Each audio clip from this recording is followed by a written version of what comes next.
Hi, Dave Lawrence again here. I wanted to talk a little bit about the GL length, 15 and 3/16 inches long. I was still working with inches when I discovered this one. And let me see if I can get a zoom in on that. This one is an 8X GL. It's a full octave. It has 8 segments across it at this vibration, and a little bit on aluminum. This is an aluminum decorative rod. I got it at a building supply store. It's 1 inch aluminum. It's actually tubing. The difference between tubing and pipe, the raw tube here, we made of 1 inch copper pipe. Copper pipe's designed to flow liquid, and when they say 1 inch, that's an inside measurement. But on tubing, decorative tubing, 1 inch is the outside measurement. So what you discover is you can slide it right inside there. You can actually play with the vibrations interacting with one another by how far off you set the ends. And you can tune it by moving very slowly so that the notes cross at different points. And you can get some really strong vibrations coming out of these where the nodes are interacting. Anyway, that's the difference between tubing and pipe. Inside measurement, outside measurement. So the GL was discovered during a meditation. Actually, it was discovered when I was working with iron rods. And I ended up doing a meditation where I put stainless steel tubes down in a pitcher of water. And I filled the water up to about a 5x height or 4x height, somewhere in there. And when the water began to resonate around the stainless steel tubes, it actually generated enough of a mass to open a portal. And I was seeing right into the upper fourth density. And it's such an incredible length. It makes you feel good just to sit here and hold it. Another thing about aluminum is that aluminum is more radiant off the sides of the tube. You get a lot more energy from holding it around the sides than you do from holding it on the ends. Where the copper gives more energy off the ends and less off the sides.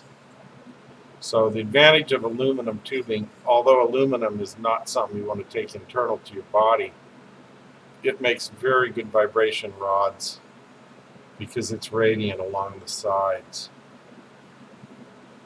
A lot of radiant energy comes right off the sides when you get these cut fairly accurately.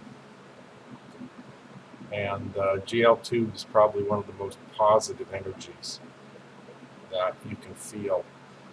It represents to me the first heaven. It's where you go after you die. If you choose to go upward and not turn back towards the earth, you can go up to the first heaven and relive a lot of your interesting emotional stuff that you've had in your lifetime.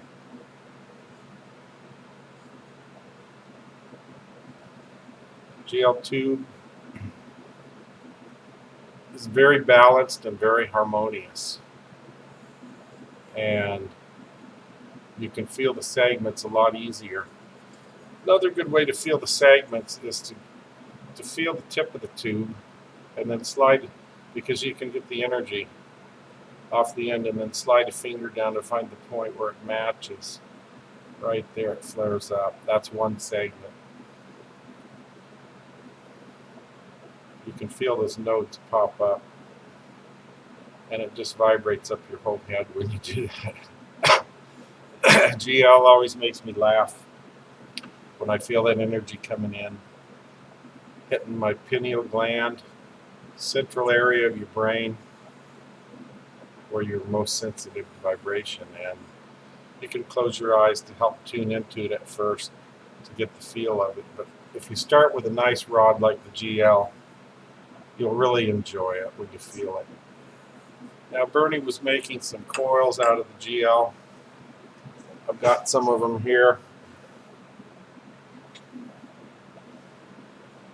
Here's one on a necklace. I'm paranoid about being choked by necklace, so I have a magnetic release on mine. And the best place where you want to wear these is high on the breast.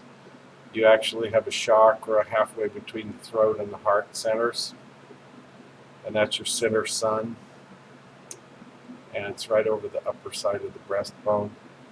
And if you get it just right, you feel your whole body vibrate up. It goes everywhere. So that one's a lot of fun to wear. I'll wear it for maybe 2 or 3 hours and have to take it off. It's too energizing. Other people with low energy might wear it all day long, and it totally soups you up. You have so much energy you don't want to go to bed at night.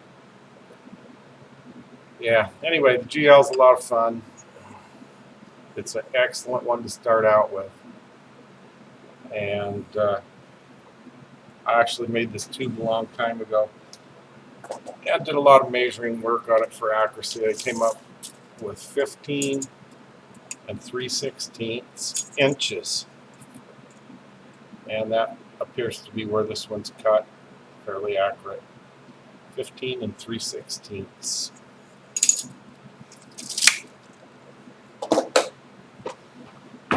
What else can I say about the GLs?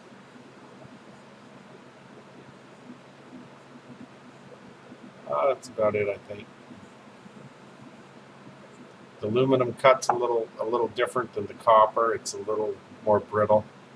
So as you're cutting through it, you've got to go a little bit slower. You want to go slower with the aluminum. It kind of has a tendency to fracture and flake a bit. You don't want to put too much pressure on it and bend it out around. So you just take your time and go real slow with the cutter. It'll make a fairly beautiful cut on the end. You can shine these up with Brasso. It'll take the oxidation off them.